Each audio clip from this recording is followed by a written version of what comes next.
Promotional consideration paid for by the following. Looking for an experienced painter to meet your project needs? Contact us today for a 100% free estimate. That's www.rollwiththeflow.biz. Again, www.rollwiththeflow.biz. Hello, everyone. Welcome to Minneapolis Warriors Key to Victory. I'm your host, Nicole Perlstein, and today I'm joined by co-head coach and offensive coordinator Anthony Allen. Welcome to the show. I'm so excited to have you here and to talk to you a little bit about this week coming up. Yeah, welcome to the show, actually. I was here for round one, so welcome. I'm super excited to be here. Well, let's dive in. Last week, the Minneapolis Warriors defeated the reigning NEFL champion Fargo Invaders. Now, what were the keys to victory last week against the Invaders? Honestly, it all came down to Javonte Johnson keeping his cool going against his own team. I mean, even talked to him before the game. He's a real cool, calm, collected dude, but I could tell you it was weird playing people you've been playing with for 2 or 3 years. So keeping him calm, and then the defense being able to handle both their quarterbacks and whatever offense they threw at us, because both the quarterbacks have very different skill sets.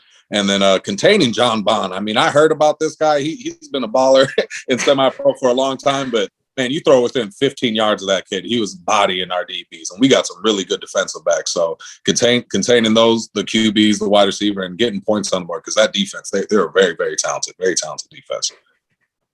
Now, you already kind of hit on this, but which players do you think made the biggest impact for that victory? Did anyone stick out to you? Mo Strong. I mean, I hate to say it, but I did predict it when me and Aaron talked before the game. I thought he was going to have a huge game, and he had 8 receptions, 100-something yards, 2 touchdowns. The Fargo Invaders actually have a cornerback who played professional football named Josh Gallen. We got a picture of him stiff-arming him, put him in the ground. So definitely Mo Strong did his thing. And Nathan Cromie, he's always going to shine. That's a kid who's going to have 100 yards every single time we line up against somebody. So those two really took us home that game. Now, the team you guys went up against was pretty good and well stacked on both sides. Were the guys nervous at all going into that game, even your key players? Honestly, I don't think any of these guys would be nervous. Play the NFL team. They're so blindly confident. I mein, it's a blessing in curse sometimes. It's awesome to go and do a game with that much confidence, but keeping this team humble is a problem, not getting them amped up. I believe it. Well, this Saturday, the Warriors head to East Grand Forks to play the MinnDak Titans, who are 0-2 this season. Who are some players on the Titans that stand out to you guys? Their quarterback, he seems to be doing a good job of running that offense. He doesn't have a ton of help on their offensive line. They have a lot of good skill players, but in football, if you don't have a line, you're not really setting up your team for success. So watching film on them, they never really get a chance to get going because of the line. And going against us, I mean, we're one of the few teams that's got 300-pound guys sitting on the sidelines because we got so many good guys on the offensive line.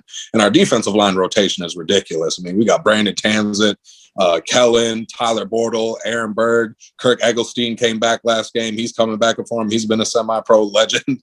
So I think unless they recruit 5 brand new guys to play offensive line before this next game, it's not going to go very well for them, I'm afraid. The big issue with this one is we have Kansas City next week, and that's the defending national champions. So this has the makings of being a trap game if our guys really stay too focused on playing Kansas City and not focusing on this weekend. So that's one of the things we're really focused on. Even though everyone assumes we should beat this team, we still have to beat this team before we move on. Yeah. Which Warriors do you feel like are set for a big game this week? Isaiah Sims. Isaiah Sims is extremely upset that he didn't get his typical 2 touchdowns, 100-yard game last week. And like I said, with the defensive line they have and the way our offensive line has been blocking this year, I think Isaiah Sims is poised for a really big breakout game. Yeah, for sure. I'm pretty excited to see that. Now, which Warriors are battling any injuries at the moment? Let's see. Anthony Valadares is one of our starting linebackers. He's suffering from some type of knee injury. We hope to get him back soon. Tevis Wilson, I mean, he's played lights out since he came back. He suffered concussion, so he won't be playing with us. Defensively, I mean, we might be traveling with only a couple linebackers this week, honestly. So we're going to have a lot of DB step up. But like I said, we're playing a team that isn't known for a lot of size, so I think we'll be able to match up well with them regardless of the injuries. Yeah. In your opinion, what are some keys to victory this weekend for the team to stay undefeated? We have to establish the run and stay humble and finish the game. It seems our first two games, we put a lot of points up in the first half, and then we kind of let up the brakes in the second half. And that's not going to cut it if we want to defeat teams down the road. We can't get in the habit of being a first half team. So establish the run, staying dominant, and finish the game strong. I want to put up 2 touchdowns in the fourth, not 0. Exactly. That's something that I've noticed is kind of hard for teams, is just stay consistent through the entire game. Because you got big, heavy hitters in the front who come out hard in the beginning and then they kind of trickle off in the end. Yep, exactly. Is there anything else that you want to leave us with for this week?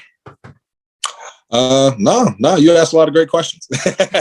I try my best. Well, it's been great having you on here again. And I know many fans are looking forward to seeing the Warriors in action this weekend. Remember, you can catch the Minneapolis Warriors game live on Facebook, on their Facebook page at facebook.com/Minneapolis Warriors. This game will kick off on Saturday at 3 p.m. And thank you again. My name's Nicole Perlstein with the Minneapolis Warriors on the Keys to Victory, and we'll see you next week.